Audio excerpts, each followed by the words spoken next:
Meus amigos e meus irmãos, boa tarde, boa noite. Eu ontem assisti 2 vídeos e um deles é bastante enfático. Jesus não salva ninguém. Naturalmente, esse vídeo foi feito por um grupo espírita. Então, são pessoas que não têm uma formação cristã, embora falem bastante em Jesus. Mas o Espiritismo é que não salva ninguém. O Espiritismo, inclusive o Espiritismo kardecista, ele não tem essa proposta e não tem essa estrutura de salvação.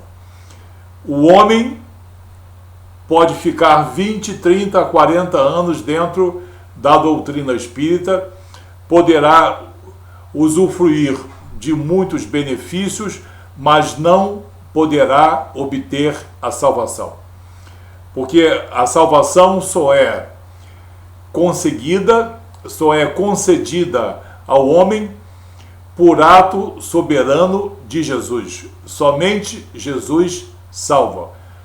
E salva dentro da obra redentora de Jesus, estabelecida desde a fundação do mundo, por Deus Pai e por Deus Filho. Portanto, não por homem, mas por 2 Espíritos perfeitos. E dentro da obra redentora de Jesus, como está em Apocalipse, capítulo 13, versículo 8, que fala do Cordeiro imolado desde a fundação do mundo. O Cordeiro sacrificial, Jesus Cristo, Cordeiro perfeito, imolado desde a fundação do mundo. O Espiritismo realmente não salva. Quem salva é o cristianismo. O cristianismo contido na integridade das Escrituras Sagradas. Não nas Escrituras Sagradas deturpadas, mas na integridade das Escrituras Sagradas. Nós temos aqui, nas palavras do apóstolo João, o apóstolo amado de Jesus, na sua epístola, 1 João, capítulo 1, versículos 7, 8 e 9, em que João afirma essa grande verdade cristã, essa grande verdade como apóstolo de Jesus. Se, porém, andarmos na luz como ele, Jesus, está na luz, mantemos comunhão uns com os outros, e o sangue de Jesus, seu Filho, nos purifica de todo o pecado. Nos purifica de todo o pecado, de toda a natureza pecaminosa. É o chamado catariço. É Jesus, através do seu sangue derramado na cruz do Calvário, sua obra redentora, vicária, voluntária, por amor ágape, é que ele nos salva. Ele nos limpa de nossa natureza pecaminosa, eliminando de nós a natureza pecaminosa. Se dissermos que não temos pecado nenhum, a nós mesmos nos enganamos e a verdade não está em nós. Todo homem ou mulher, presumindo ser muito santo, seja ele qual for, e disser que não tem pecado, ele se faz mentiroso perante Deus e perante os homens. Palavras do apóstolo João.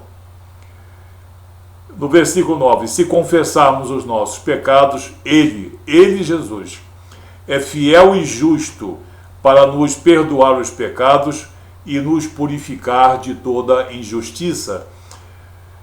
E no 10 também, se dissermos que não temos cometido pecado, fazemo-lo mentiroso e a sua palavra não está em nós. Você sabe que quando o homem diz que não tem pecado e não tem natureza pecaminosa, além do homem fazer-se mentiroso e falacioso, ele chama Jesus de mentiroso. Porque Jesus veio, como nós vamos ver, nos salvar de nossa natureza pecaminosa. Como é que o homem pode contradizer o Filho de Deus? Vamos ver o que Jesus fala sobre isso. no Evangelho de João, capítulo 12, versículo 47. Que a princípio pode ser um versículo, um deleite para certas pessoas, mas a sua devida interpretação logo se transforma em algo um tanto amargo para muitas pessoas. Se alguém ouvir as minhas palavras, as palavras de Jesus, se alguém ouvir as minhas palavras e não as guardar, eu não o julgo, porque eu não vim para julgar o mundo, e sim para salvá-lo. Que maravilha, né? Jesus não veio salvar, veio concordar com todo mundo e veio salvar o mundo. Não, não é isso que ele está dizendo. Ele não se contradiz. Jesus diz: se eu venho ao mundo e no começo do meu ministério, sem a minha obra redentora, eu já viesse julgando vocês, todos vocês seriam condenados. Homens, mulheres, de todas as raças, tribos e nações. Os sacerdotes, os fariseus, os saduceus, todo mundo na face da terra seria condenado, porque o meu juízo far-se-ia de maneira implacável, porque Deus Pai não tolera pecador. Mas eu não vim essencialmente para isso. Eu não vim primordialmente para isso. Eu vim primordialmente trazer a salvação. Naturalmente, aqueles que não ouvirem as minhas palavras, aqueles que não aceitarem a minha obra redentora, esses serão julgados devidamente. Mas o que Jesus diz aqui, no Evangelho de João, capítulo 12, 47, é que principalmente ele veio salvar o mundo e não julgar. Muito bem.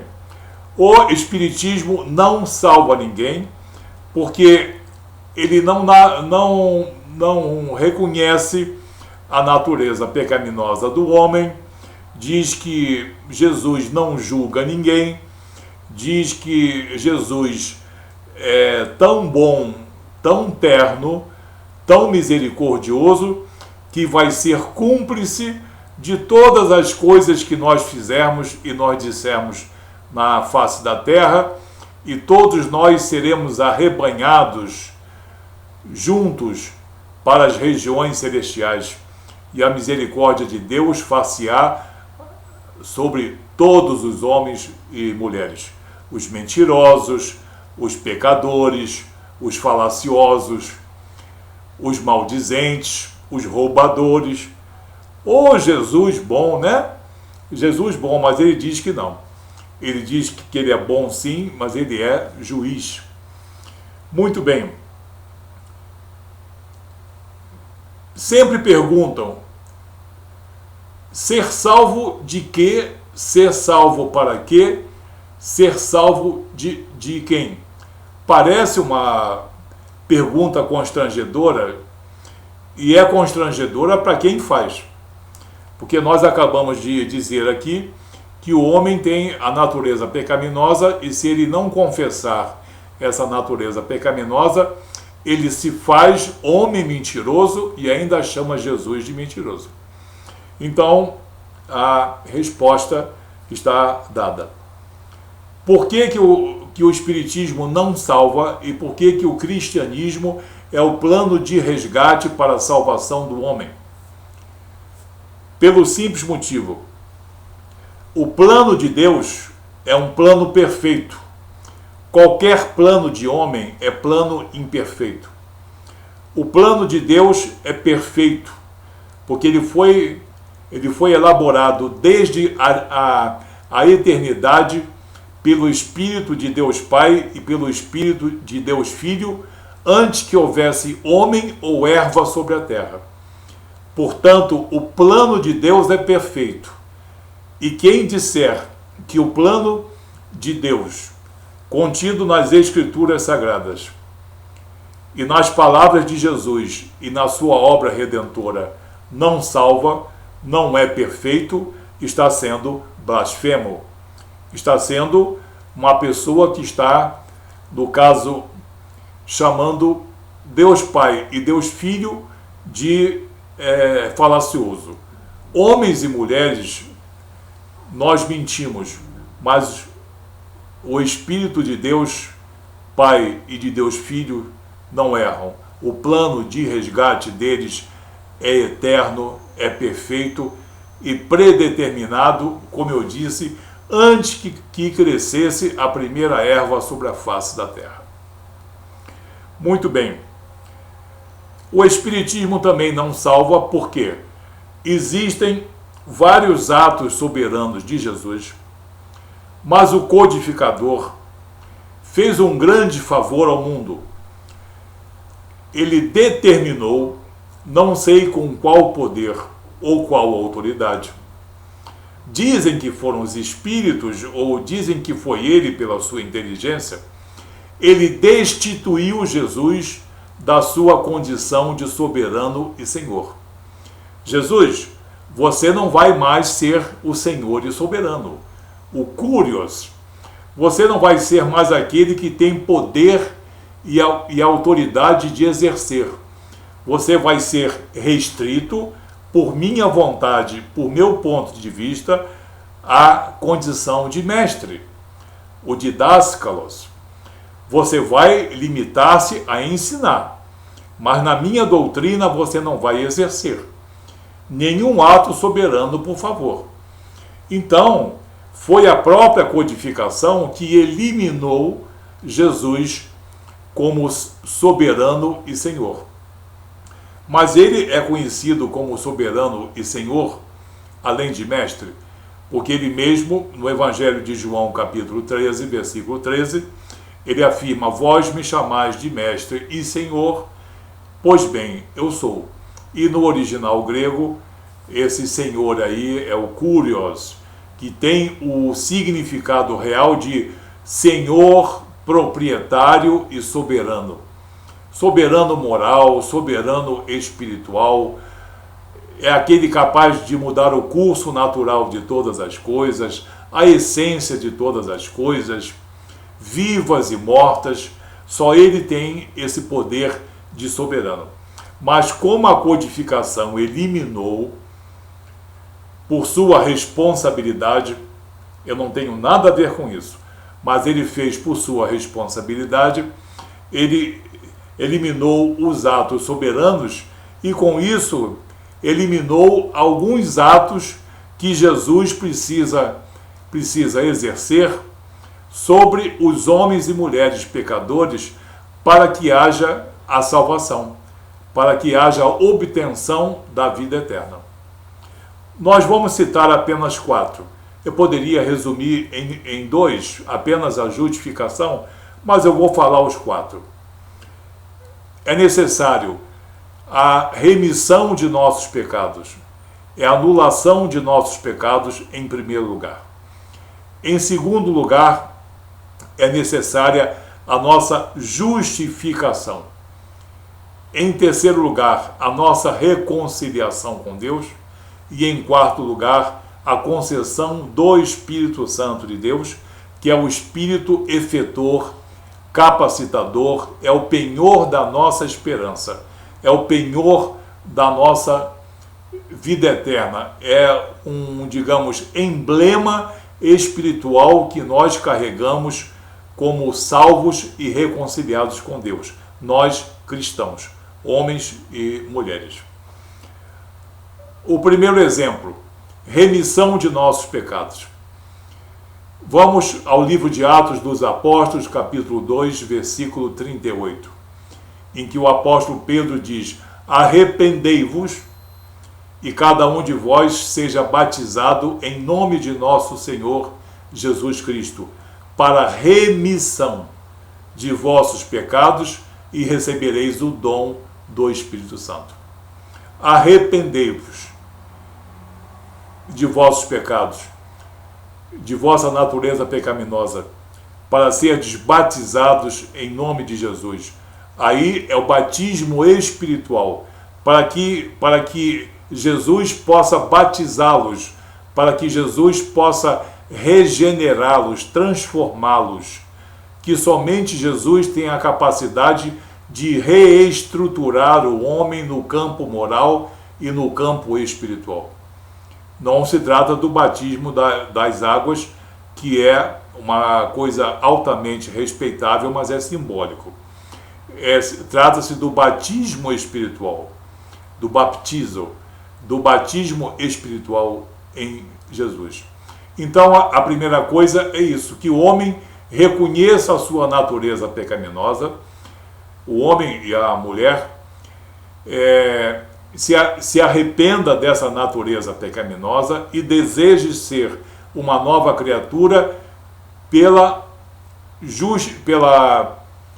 pelo batismo espiritual em Jesus Cristo. Só Ele pode fazer isso.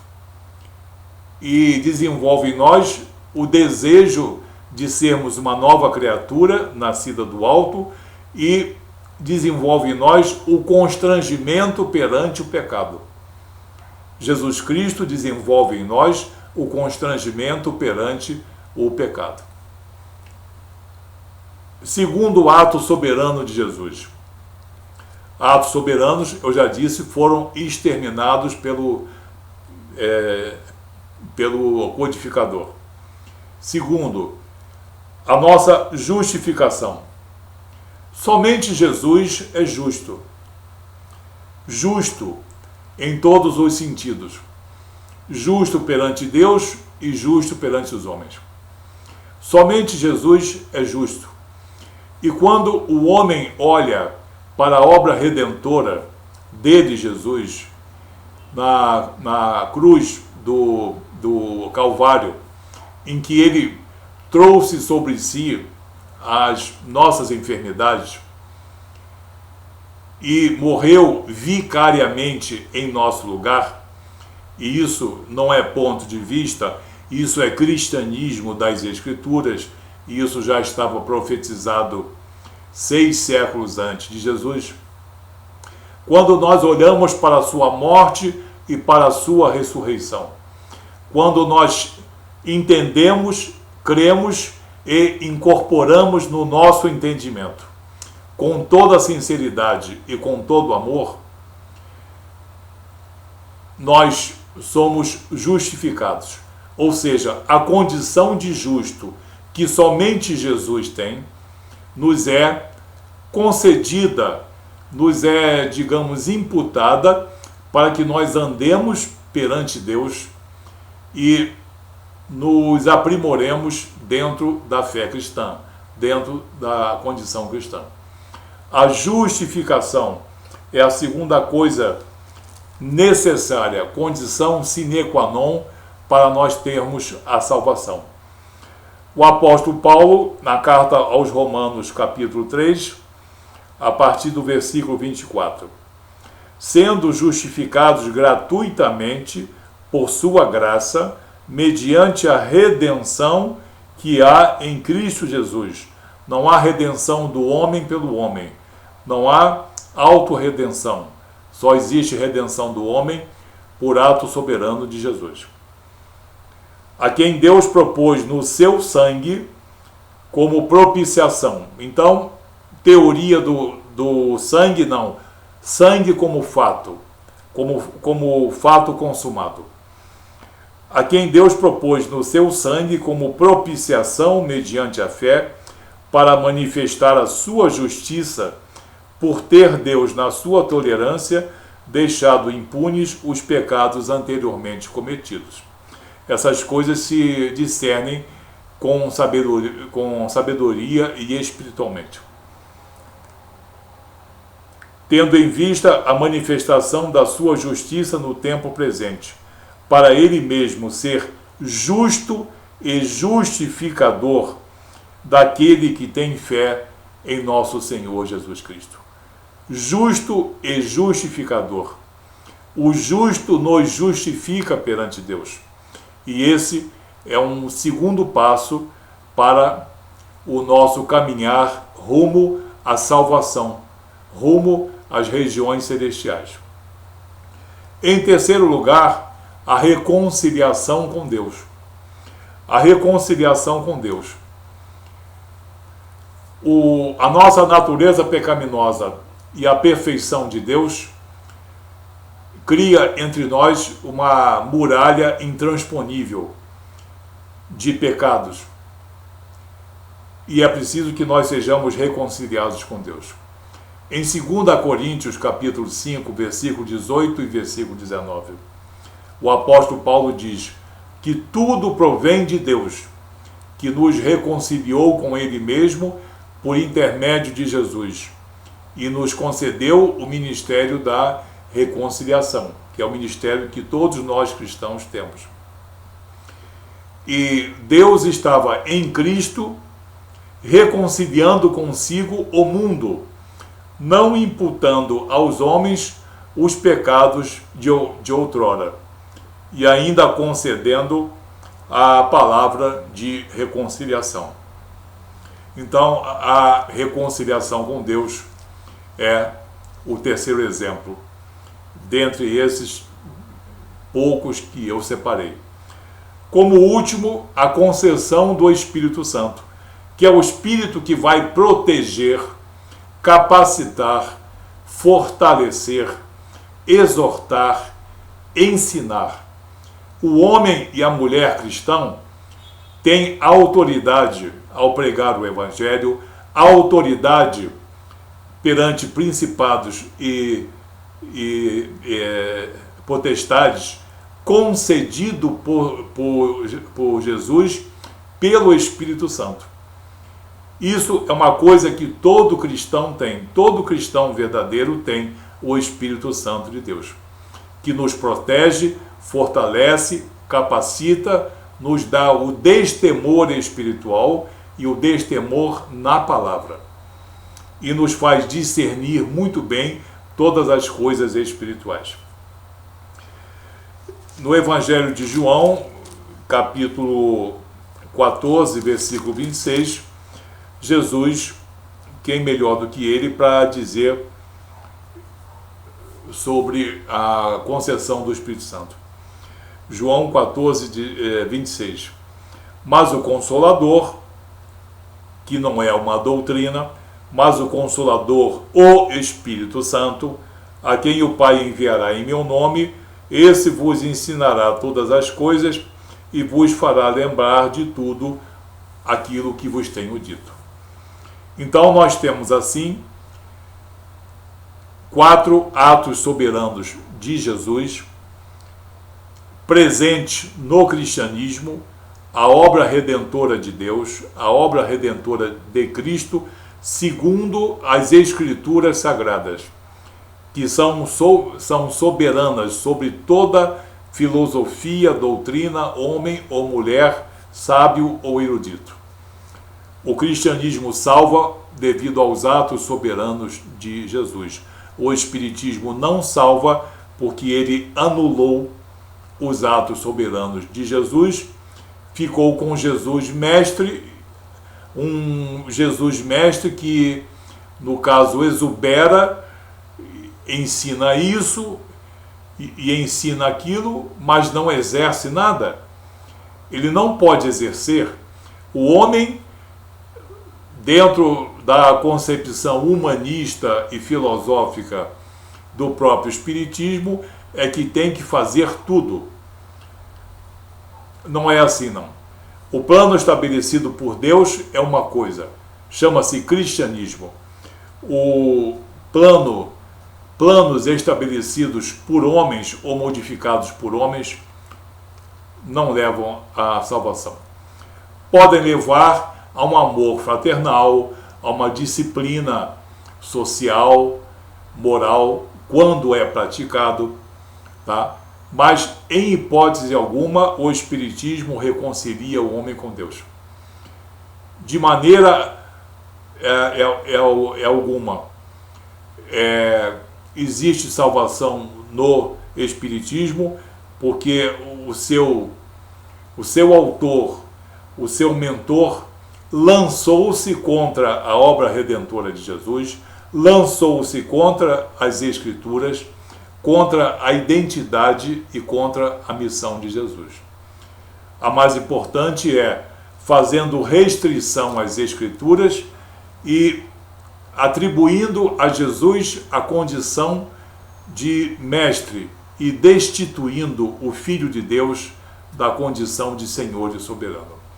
É por isso que no Espiritismo não há salvação, mas o cristianismo é a obra salvadora de Deus em Cristo Jesus.